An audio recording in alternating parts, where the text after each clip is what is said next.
The four main factions of Fallout 4 are all pretty dumb. The Institute is evil for the sake of being evil, the Brotherhood of Steel is led by a moron, the Railroad is willing to kill humans to save walking computers, and the Minutemen expect one person to single-handedly rebuild and organise an army from nothing.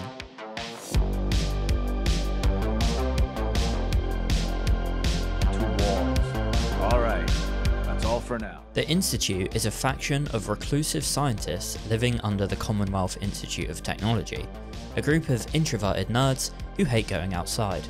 They're just like me for real. The Fallout Wiki describes them as a technocratic scientific cabal. Technocrats are a group or government looking to control society or industry with elite technical expertise. We can see this in Fallout 4 very clearly, as the Institute wants to use synthetic humans to manipulate and control the above wasteland. The Institute doesn't make decisions based on emotion or popularity, they make decisions based on science, running experiments, analysing data and potential outcomes, and making decisions on what the analysis and experiments tell them. They stole you, kidnapped you. Wasn't right. Right, wrong, irrelevant. The Institute is clearly run this way, but rarely considers justice or fairness when making decisions. They would easily make the decision to kill 50 people if it meant improving the quality of life for 10 people within the Institute. Broken mask? This was long before I'd moved to town, but apparently some gentleman type shows up in Diamond City, heads down to Power Noodles. Guess he didn't like the food because he pulled his pistol and opened fire on the folks enjoying theirs. When security finally put enough holes in him to drop him, they say he was full of servos and sprockets, just like yours truly. The perfect example of this is the Institute's involvement in the attempt to create the Commonwealth Provisional Government, in collaboration with the Commonwealth Minutemen, who wanted to bring together representatives from nearby settlements to organise the details of this new government. I need your help, Sean. It's rough up there, to say the least. Oh, we've tried that. Surprised? The Institute once tried to help create a stabilized Commonwealth government. It ended in bickering, infighting. It was a disaster. No. We look after our own now. According to law, the Institute was involved in this process for 4 years, but all parties could not agree and there was constant political infighting. The Institute, seemingly giving up on this government, sent a synth to the talks who killed every single person there, and the event was named the Massacre of the CPG. Massacre of the CPG? What's that? The Commonwealth Provisional Government. Years back, a group of settlements tried to get together and form a coalition. Every settlement with even a hint of clout sent representatives to try and hash out an agreement. Only the Institute sent a representative of their own, a synth. The man killed every rep at the talks. The Commonwealth Provisional Government was over before it even got off the ground. The Institute sees the people of the Wasteland as inferior, and wouldn't hesitate to oppress them for the benefit of their own separate society underground. What harm has the Institute actually done to people? Starting with ancient history, they tried to take over the Commonwealth. Came a hair away from succeeding with their synth army, so there's that. But in the "what have you done for me lately" category, kidnappings. Wiped out a settlement or two and nasty bioengineering experiments. Diseases, FEV, the usual. The Massacre of the CPG is a clear statement from the Institute that they do not trust that the average settlement leader and Minutemen are competent enough to create the future they want for humanity. They are willing to exercise extreme military force to achieve what they want for the future, and this brute force and extremist nature of the Institute make them very difficult to support. The Institute seemingly has no interest in social justice at all, and their morals seem to be advanced technology at all costs. They will make people suffer in pursuit of technological advancement to improve the lives of the few at the cost of the many. You have made your choice. From this point on, you are an enemy of the Institute. Should you cross us, we will kill you.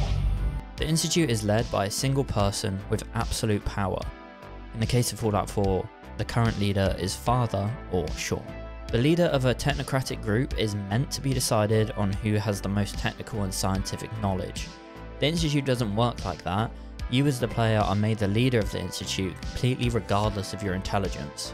You're given the leadership because of nepotism. Your son gives you the role because you are his only remaining family. This isn't a popular decision, to be expected, as most of the scientists are bewildered and would much rather the leadership be given to someone more in line with technocratic values, someone who has actually shown great technical expertise. One goes as far to rebel against you by locking off their department and potentially even fighting you in the House Divided quest. So clearly, not everyone in the Institute is okay with nepotism. I am naming my father as my successor. Oh, boy. You can't be serious! Really? How can you possibly justify this? He isn't one of us. He isn't even a scientist. All manual labour within the Institute is carried out by their synths, which, if you consider synths to be worthy of rights, is slavery. The Institute mostly doesn't even try to consider that their artificially intelligent synthetic humans could be capable of real emotion and self-awareness, despite explicit evidence in the game that they do show signs of both. It's also made clear in the game that synths are almost indistinguishable from humans. If the synths are intelligent and self-aware, then they have a right to free will. However closely they may approximate human behavior, they are still our creations. On the other hand, the fact that synths can be completely deactivated with a simple code and don't age is evidence that they are just machines, but I think the lack of understanding from the Institute about why synths are trying to escape is weird. Even if the synths' emotions and free will are artificial and simulated, the Institute could and should do more to try to understand their synths. C-247 initialize factory reset. Authorization code Zeta 53 Kilo. How did you?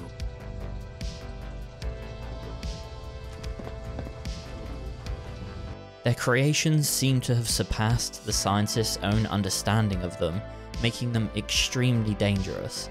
Synths are artificially intelligent machines that will, and probably already have, surpassed organic life, and if they can't be controlled, it's going to be extremely dangerous, and it's very clear that the Institute can't control them.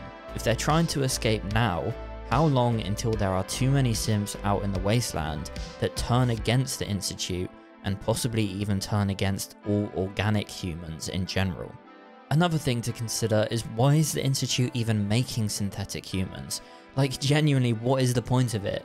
They should be focusing their efforts on making things that would actually help, like anti-radiation technology, construction tools, water purifiers, basically anything apart from synthetic humans. Just why? At that time, the year 2227, the Institute had made great strides in synth production. But it was never enough. Scientific curiosity and the goal of perfection drove them ever onward. What they wanted was the perfect machine.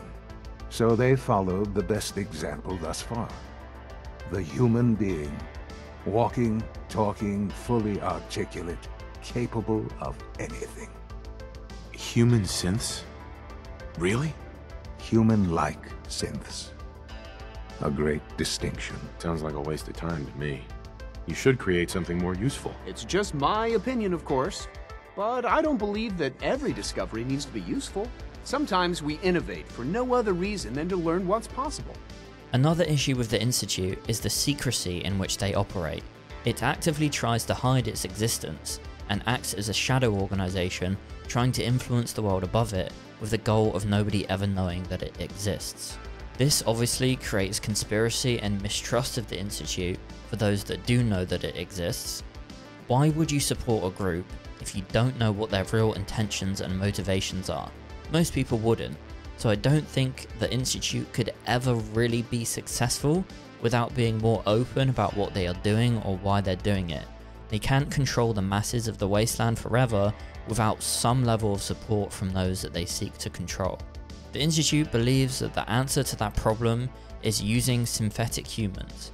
If they can successfully integrate a large amount of Institute-controlled synthetics into society, they could very easily use the synths to influence people's opinions of the Institute, and for those who rebel against it, use the synths to get rid of those people by murdering them, and then replacing them with an Institute-controlled synth. If that wasn't bad enough, many of these people weren't just simply murdered, they were taken and used for Institute experiments with things like the FEV virus, turning those people into mutants, almost certainly without their consent. Personal record, Dr. Brian Virgil. This will likely be my last recording. My requests to shut down the FEV program have repeatedly been denied. We've learned nothing useful in the last 10 years. Why does Father insist on continuing it? If he won't see reason, then I have to take matters into my own hands. What we're doing, it's not right. It needs to stop. If anyone should find this after I'm gone, know that I never wanted to hurt anyone. Anyone. Do you understand me? I'm gonna make sure the whole program is shut down. If not for good, then at least for years to come. After that, I know what I'm about to do will be seen as a betrayal. Treason, he'll probably call it. So, I'm leaving. I have a plan, and if it works, I'll be somewhere safe. Somewhere not even the Coursers can find me. Everything that we've done, the lives we've taken. If there is a God, may he have mercy on us all. A prime example of the Institute using synths to influence the population of the Commonwealth is the replacement of Mayor McDonough with an Institute synth. This is clearly a political ploy from the Institute to try and influence the people of Diamond City and manipulate them into thinking the Institute doesn't exist and that synths aren't real. This ultimately doesn't work because there is clear evidence of the existence of synths, and there are two very, very obvious examples of this in Nick Valentine, who literally just walks around Diamond City, and Dima in Far Harbor. And you also have Piper, who knows a lot more than she should and is trying to expose the truth to the people of Diamond City. Everybody, I need everyone's attention. I would like to address the subject that is on everyone's mind, and that is the disgusting article Piper has written. Diamond City has stood united for over 150 years, and what keeps us united are two things.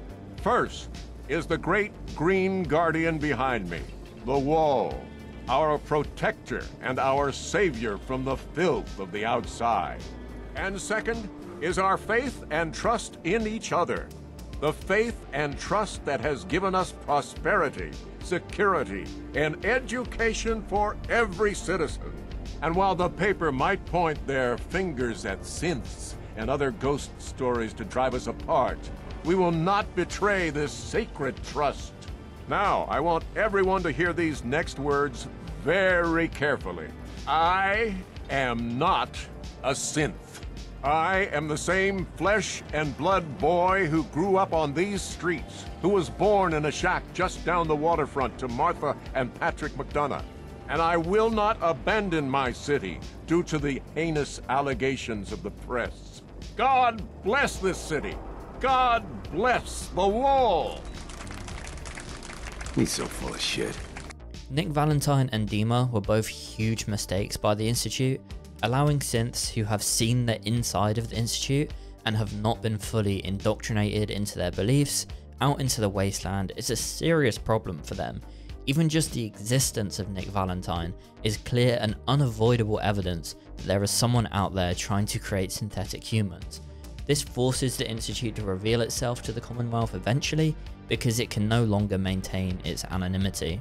But at this point, they have garnered so much mistrust and conspiracy about their intentions that the people were never going to accept them and would obviously try to rebel against them. You can try and make the Institute publicly pretend to have good intentions in your speech during the Powering Up quest. You can straight up tell them the Institute wants to control the population, or you can do the kind of perfect written script, which is what Father or Sean does in his version of the speech. In this perfect, or Sean's version of the speech, it leans more towards the superior technology aspect of the Institute and asks people to just leave the Institute alone, and the Institute won't do anything to change their, quote, unimportant daily lives, but then suggests that the Commonwealth will thrive under the Institute's guidance, which contradicts that, because how can you guide the future of humanity without interrupting or influencing the daily lives of Wastelanders? It makes no sense. The Institute still exists, that we are among you. It is true, but it is not the whole truth. We are here, and we are the future. Our superior technology represents the best hope for the Commonwealth. Today, we activate our nuclear reactor, ensuring that we will persevere long after the world above ground has ceased to exist. Ensuring that mankind has a future. We have no desire to interfere in the unimportant details of your daily lives. We simply insist that you do not interfere with the Institute's operations. To do so would result in dire consequences. You may rest easy. Know that the future is in safe hands, that mankind will thrive under our guidance. I don't believe Sean when he says that the Institute doesn't want to involve itself with the lives of the Commonwealth people. They have a proven history of directly involving themselves in the Wastelanders' lives, and I've got a feeling they will definitely continue to do so. The Institute will want to use them for research and experiments. The Institute claims the reason they don't care about people in the Commonwealth is that the above ground will one day cease to exist. I guess they think that war, disease and radiation will eventually wipe out all life above ground. But the past 200 years of history in the Fallout universe proves that that just isn't true. The world above ground will continue to exist, and the Institute's belief that it won't is absolutely ridiculous, unless they plan on personally exterminating all life themselves, but I don't think they have the power or even motivation to do that. In all my years, I've never set foot outside the Institute. Not once. Since the day they brought me here. I've never had a reason. But now, this just confirms the truth I've always known. The Commonwealth is dead. There's no future here. The only hope for humanity lies below. I'm not sure if we could ever make the surface actually a decent place to live. But that doesn't mean we shouldn't at least try to help, you know? By the end of the game, the Institute seems to have given up on governing the Commonwealth, or at least they claim to. Their public exposure and clear evidence that they've been killing people and replacing them means they would never have support from the people of the Commonwealth, and instead would face a rebellion if they even tried to govern them. Instead, they want to create their own society underground, separated completely from the wasteland, essentially making themselves separatists with their own nation and society. Unfortunately for them, however, there are other factions in the wasteland that they cannot avoid conflicting with. People of the Commonwealth, do not interfere. Our intentions are peaceful. We are the Brotherhood of Steel. The Brotherhood of Steel's mission is to find and control technology it deems to be dangerous so that it can stop humanity from repeating its past mistakes that led to overconsumption, resource scarcity, and eventually nuclear war. That seems like a great cause, right? Beneath the Commonwealth, there is a cancer, known as the Institute. A malignant growth that needs to be cut before it infects the surface. They are experimenting with dangerous technologies that could prove to be the world's undoing for the second time in recent history. The Institute scientists have created a weapon that transcends the destructive nature of the atom bomb. They call their creation the Synth, a robotic abomination of technology that is free-thinking and masquerades as a human being. This notion that a machine could be granted free will is not only offensive, but horribly dangerous. And like the atom, if it isn't harnessed properly, it has the potential of rendering us extinct as a species. I am not prepared to allow the Institute to continue this line of experimentation. Therefore, the Institute and their synths are considered enemies of the Brotherhood of Steel. and should be dealt with swiftly and mercilessly. This campaign will be costly, and many lives will be lost. But in the end, we will be saving humankind from its worst enemy. Itself. Ad Victoriam! Ad Victoriam! The problem is, the Brotherhood sees themselves as the only ones capable of properly safeguarding the wasteland and its inhabitants. They believe that they are the only ones capable of using technology responsibly, and that other groups are too dangerous to be allowed to access it. They will also force people who don't agree with them to join them by threatening them if they don't. 10 years ago, the Brotherhood began recruiting civilian scientists from the capital wasteland to assist with various projects. During this process, we were able to obtain the services of Dr. Madison Li, a noted mind in the field of nuclear engineering.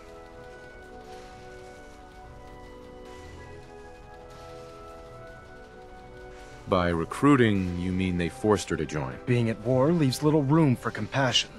It's interesting that the Brotherhood wants to stop the use of destructive technology, but then it actively seeks it out and uses it, using the most destructive invention humanity ever created, nuclear weapons. To make matters worse, they're sitting on top of a massive stockpile of Fat Man shells we could use in our campaign. I want you to head over there, wipe out everything that moves, and secure that stockpile. A great example of the Brotherhood's questionable morals is its dogma about ghouls and supermutants. It's drilled into the player and all members of the Brotherhood that all ghouls and mutants are disgusting abominations that need to be wiped out. Arthur Maxson will just straight up tell you this before the Fort Strong mission. Super mutants? I thought the enemy was the Institute. Super mutants are no better than synths. They're a reminder of man's folly when it comes to harnessing technology. Whether it's using biochemistry to manipulate genes, or trying to create life from a bunch of circuits. It's the wrong path for science. As members of the Brotherhood, it's our sworn duty to exterminate these abominations in every form. If they had the power to, the Brotherhood would seek out and destroy all supermutants and ghouls, despite both of them being intelligent humanoids. Killing feral ghouls and aggressive raiding supermutants is understandable, right? But the clear hatred for non-violent mutants and non-feral ghouls is unjustified and cruel. In my opinion, the ends do not justify the means. Field Scribe Halen, personal log entry 324A. I'm starting to wonder if joining the Brotherhood of Steel was a good choice. I originally signed up seeking protection and comradeship, but I'm worried that I've traded away a bit of my humanity in the process. The Brotherhood's message of hope for the future is idealistic and noble, but their methods leave a lot to be desired. The leadership seems especially misguided. Instead of diplomacy, they wield violent confrontation to exert control. Despite all that, I've been successfully avoiding the fighting by following the career path of a field scribe. I suppose only time will tell how long I can stand the sight of spilled blood over my own moral fiber. There are clear examples of friendly supermutants and non-feral ghouls all throughout Fallout games. In Fallout 4, the only example of a friendly supermutant is Strong. You also have Virgil, but he isn't a normal supermutant because he uses a unique Institute strain of FEV, making him different from the normal supermutants. You could argue the only reason that Strong is friendly is because other supermutants caged him and you free him. But Strong's willingness to travel with you, I think, is clear evidence that some supermutants can be reasoned with and could potentially become friendly with humans. Outright painting all of them as disgusting abominations that are a danger to humanity, I think is extreme, and even though, as mentioned, Virgil is a mutant with human-level intelligence, they still ask you to kill him. You could argue he needs to die because of his affiliation with the Institute, however he is clearly not a threat anymore, and he doesn't even like the Institute. There is no real reason to kill him, but because he's a mutant, the Brotherhood wants him dead. Although the Brotherhood does not actively seek and harm non-feral ghouls, their culture of hatred for them is unfair and unwarranted, as non-feral ghouls are literally just irradiated humans that live a really long time. They might be a bit ugly, but that's no reason to hate them. You're a ghoul? That's right. Like my face. I think it gives me a sexy King of the Zombies kind of look. Big hit with the ladies. Another example of questionable means of achieving their purpose is the Child Soldiers program, where the player takes a Brotherhood squire into a hostile area so they can observe you in action. This is extremely morally questionable. In a post-apocalyptic world, I guess I can see how it would be useful to train children early on how to survive, because they will be forced to defend themselves from mutants or feral ghouls at some point when they are older. However, sending them into a hostile area with just one supervisor is seriously risking that child being killed, and it doesn't sit right with me. I also get the feeling that the Brotherhood is grooming these children to make them want to be soldiers and fight for the Brotherhood, which also doesn't feel right. The Brotherhood also will ask you to extort crops from local settlements. You have the option in these quests to pay for the crops so that the settlements are fairly rewarded, but the Brotherhood would actually prefer you to get them through intimidation. We'll be requisitioning a portion of their harvest, and I need that food crated and ready to go for when I send out a collection team. Your mission will be to ensure full cooperation of the civilian farmers, by any means necessary. Any means necessary? You're giving me carte blanche on this. You said it. Like they say, if you aren't with us, you're against us.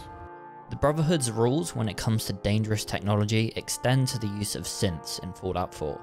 They travel all the way from the Capital Wasteland to the Commonwealth in their giant balloon to destroy all synths and destroy the Institute to stop them from making more of them, and essentially destroying the Institute's means of production. Mission: the destruction of any and all Chinese communists. The Brotherhood sees synths as a threat to humanity and is willing to use any means necessary to destroy them. This includes forcibly conscripting people into their ranks and attacking those who oppose them. While their actions may be well-intentioned to a point, the Brotherhood's approach is heavy-handed and uncompromising. The Brotherhood's attitude towards the Railroad is another example of the Brotherhood going way too far to achieve its goals. They view the Railroad as misguided and dangerous, which, if you believe synths to be dangerous and non-sentient, is a fair and understandable position, right? I wish everyone down there believed in our cause, but they've been blinded by rumors and misinformation. They don't realize that the Brotherhood of Steel is the Commonwealth's last hope for survival. Every man, woman, and child below is in mortal danger. If we fail, it's only a matter of time before the enemy overwhelms the population. Cleansing the Commonwealth is our duty, and I will gladly spill my own blood if it ensures our victory. However, the order to murder all of the leaders of the Railroad before you complete the main story with the Brotherhood is, in my opinion, way too extreme, an example of how the ends just don't justify the means. Destroying the Institute, I understand, right? They murder and replace people and commit massacres to achieve their scientific goals. But the Railroad, up until this point in the game, is just trying to liberate synths and hasn't committed anywhere near the level of atrocity the Institute has. If you destroy the Institute, there will be nothing left for the Railroad to liberate, and the Railroad will eventually fade away. So there's no reason to destroy them if you're just going to destroy the Institute as well.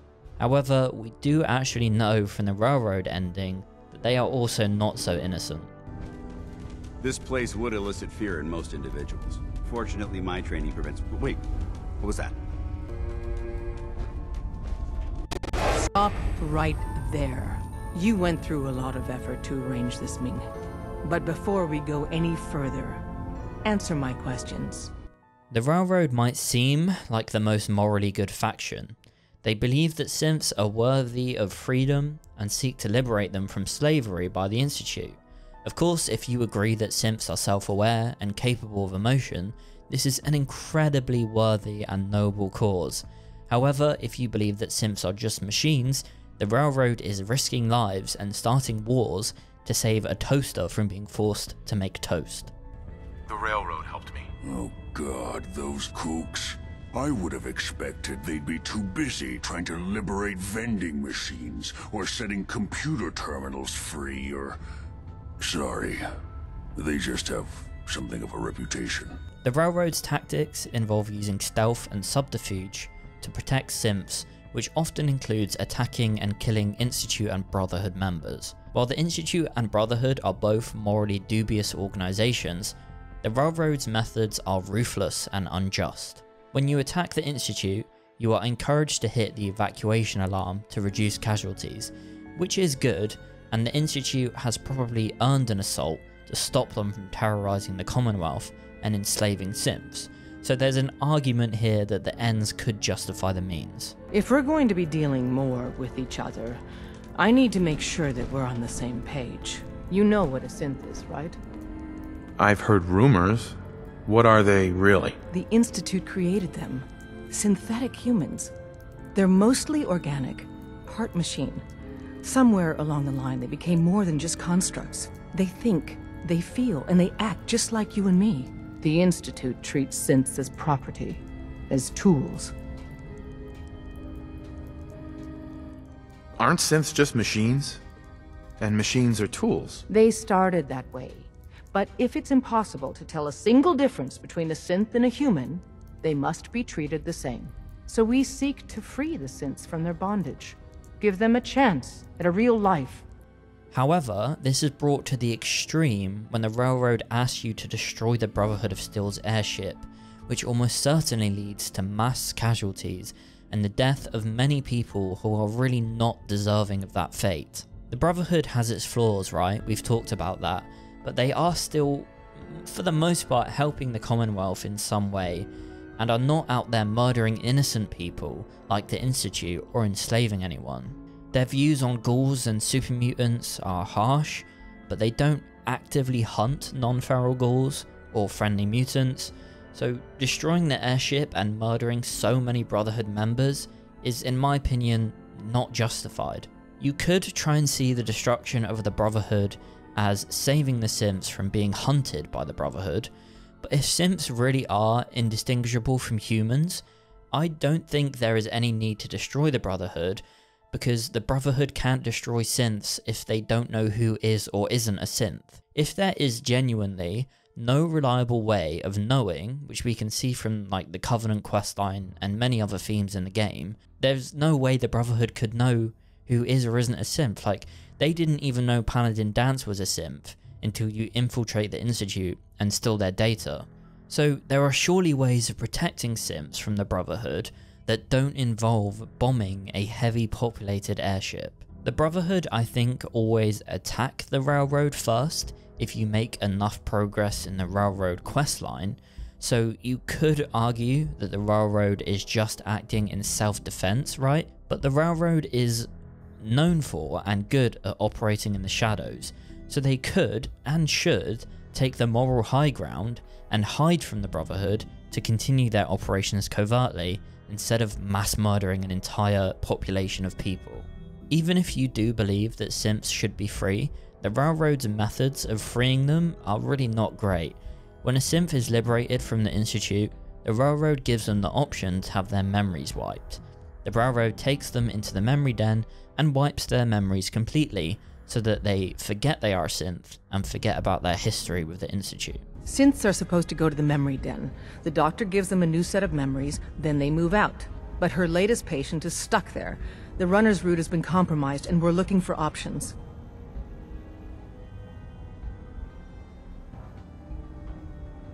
Why do synths get new memories? The mind job is voluntary.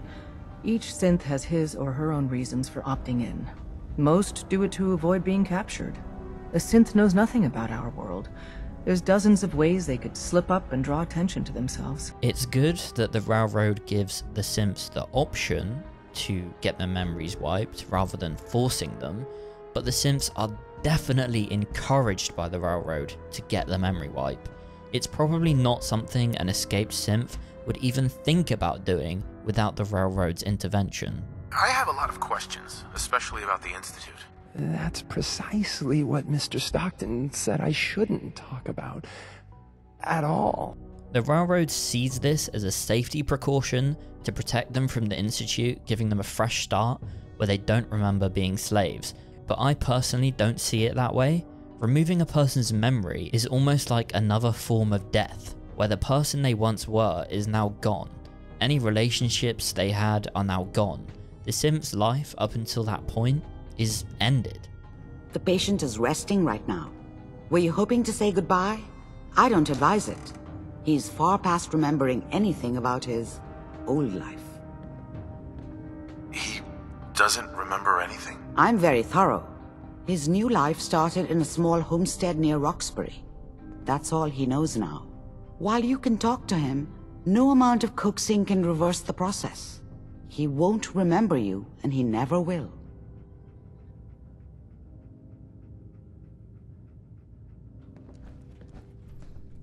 The doctor said I could say goodbye.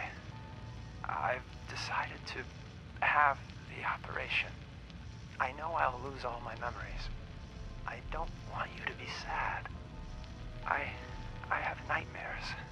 And this world, the SRB, being hunted, I just can't handle it. Everyone says I'll be safer if I start a new life. I know I'll be happier. My only regret is I'll forget Old Man Stockton, High Rise, and you. Looking back, there's only fear, worse than fear. But I will miss my new friends. Who are you? Hey, stay back. Hi. The doc said I got some sort of contagious disease or something. I'm under quarantine. The idea is that now they don't remember being a synth, they can live a normal human life, but they have essentially just been reprogrammed into believing that they are human and not synthetic, which again makes it harder to believe the idea that synths are anything other than artificial intelligence just simulating what it is to be a human. What can you tell me about the Gen 1s and 2s? The synths didn't start off as nigh-perfect copies of human beings. The Institute had to work up to that level of hubris. Gen 1s and 2s were stepping stones along the way. The Railroad's not fully united on how we feel about them. What's there to be divided about? Everyone wants to liberate the Gen 3s, the human-looking synths. Some of the synths in the Railroad, like Glory, think we should help earlier models too. But Gen 1s are basically the same as, well, a Protectron, so the line gets muddy. Do we defend AI rights? Terminals? Hell, turrets? On my first ever playthrough of Fallout 4, I chose the Railroad with my decision highly influenced by interactions with Nick Valentine and wanting to be on the right side of history. Liberating a group of slaves and destroying an evil institution seems like some real hero type shit. I felt like the game was trying to tell me all the way through that synths are indistinguishable from humans, and my interactions with synths like Nick Valentine and H222 made me feel like it's better to be safe and free the synths if there is any chance that they are more than just machines. Now, I'm honestly not sure. I still have a soft spot for them, but their extreme methods and willingness to murder all the people in the Brotherhood of Steel just to save what might just be a group of machines makes it really hard to justify choosing them as the faction to end the game with. I hoped the Railroad would try and be better than the Brotherhood, but in reality, the two factions cannot exist without war between them, so one would destroy the other eventually. The Railroad is solely concerned with the welfare of synths, and has no interest in helping other survivors of the Wasteland. Because they are so laser focused on synths, they completely ignore all of the other Wastelanders who are out there being killed by ghouls, super mutants, disease, and starvation. They have the power and resources to help these people, but they don't. There is only really one faction in the game that focuses all of its efforts on directly helping the people of the Commonwealth. Protect the people at a minute's notice. That was the idea. Nope. So I joined up, wanted to make a difference. And I did, but things fell apart. Now it looks like I'm the last Minuteman left standing. The Minutemen, probably the most memed and mocked faction in Fallout, featuring one of the most hated Radiant quest givers in any Bethesda game, Preston Garvey. Someone who makes you the leader of the faction after knowing you for about 10 minutes. That's why I'm talking to you. I can't rebuild the Minutemen, but I think you can. I don't know what makes you think that. You saved us and conquered. There wasn't anything in it for you. You had your own problems to deal with, but you did it anyway. That kind of selflessness has been in mighty short supply around here for quite a while. We need someone who can bring the whole Commonwealth together in a common cause. And I think you've got it in you to be that leader. One good thing about being the last Minuteman is there's no one to argue with me when I say you're the new general. Some people hate Preston because the quests he gives you are shit, and he has some very monotone and boring voice acting, kind of similar to how I talk in my videos. Two things that I agree with. However, Preston is monotone because he's depressed, and his quests suck because the Minutemen are a boring faction with no real unique or interesting characters or characteristics. Their only goal is to protect, feed, clothe, and house people. Their mantra is to protect the people at a minute's notice. This is an extremely noble goal, but they have no interesting storylines or conflicts, making them not very appealing to choose as the main faction because games are supposed to be fun, and that Minutemen quests are not fun. I've gotten word about a settlement that's being threatened by raiders. I'll mark it on your map. Go find out what they need. We could use more settlements supporting our cause. The fact that she's come back to the Minutemen means we must be doing something right. I'll let you know if I hear of any settlements that need our help. In the meantime, make sure... Compared to the cool, covert spycraft railroad, the sci-fi technocratic institute, and the militant, power-armored brotherhood, they are boring. They use old-timey style weapons, and the only slightly interesting weapon you get from them is the artillery. Stand back. You know, just in case.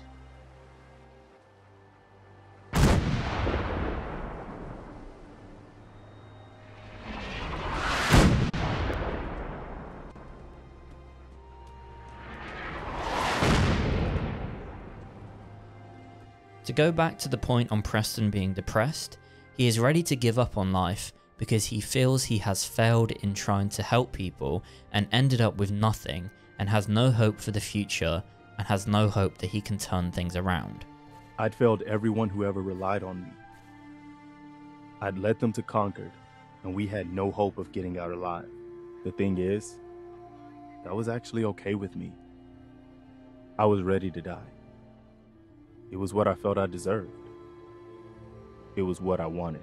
Years before you left the Vault, the Minutemen were a big group of volunteer soldiers spreading all across the Commonwealth. They got so big, they tried to even form a government. Obviously, we know, as I talked about it earlier, this attempt failed miserably, with the Institute intervening at the talks and sending a synth to massacre the Minutemen leaders that had gathered there. The event is now known as the Massacre of the Commonwealth Provisional Government. Who are these people? That ain't it. Just folks looking for a new home, a fresh start. I've been with them since Quincy. Lexington looked good for a while, but the ghouls drove us out of there. A month ago, there were 20 of us. Yesterday, there were 8. Now we're 5.